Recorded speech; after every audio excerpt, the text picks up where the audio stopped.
Hello, my name is Kiara Colton. Today I'll be talking about one of the qualities of a leader.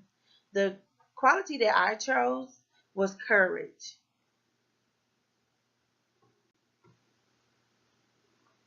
By a show of hands, how many people have heard of the late Dr. Martin Luther King Jr.? When you hear his name, what type of leadership quality do you think he had? When I hear Dr. Martin Luther King Jr. name, the leadership quality that comes to mind is courage. Dr. King was a humble man that fought for African Americans to have equal rights in a nonviolent approach. In my opinion, Dr. King was a courageous man because he stood up for what he believed in. Courage. Courage is the quality of a mind or spirit that enables a person to face difficulties, danger, and pain without fear or bravery. Courage isn't always raw sometimes. Courage is the quiet voice at the end of the day saying, I will try again tomorrow. Courage is not limited to the battlefield or the Indianapolis 500. Bravely catching a thief in your house. The real tests of courage are much quieter.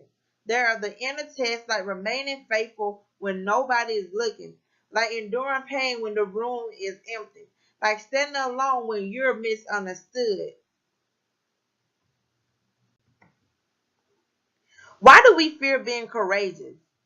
Nothing hinders a person more than having the fear of the unknown. Many times we won't take that new job offer because we think we may not be qualified for that position, or we may fear what others may think of us coming from the same position as them. Often we are our worst critics. Courage is at the very essential of being real and gaining trust in you. Courage is vitally important to be able to achieve short-term and long-term goals. I want to give you all like a short story about me being courageous and putting away my fears to accept something. So, when I first started at the Department of Family and Children Service, also known as DFAC, I heard of the many horror stories about how bad clients treated the workers. I remember driving to orientation and asking myself, is this really the job for me? Because I'm not a confrontational person. So when I walked in the building, I instantly became scared and nervous. Even thought about turning around. When I sat in the room to attend the orientation, I thought about the Bible verse. I walk by faith and not by sight. That's when it came to me. Kiara, you can do anything in life. All you need is faith like a mustard seed and a little courage. At that moment, I trusted myself to be the best leader DFS ever came across. I let go of my fears to begin a new career. As I said earlier, sometimes we are our biggest critics. We miss out on opportunities because we don't have the courage to take on new adventures.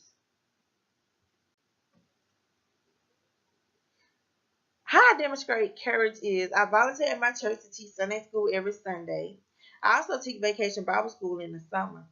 I stand up to coworkers when they are treating clients unfairly. And I'm learning to face my many fears. In conclusion, if you want to be a leader, you must be willing to stand for something. A leader that demonstrates courage must go out on a limb and profess and practice your belief in someone, something, or some cause. Success is not found. Failure is not fatal. It is the courage to continue that counts. What good are wings without courage to fly?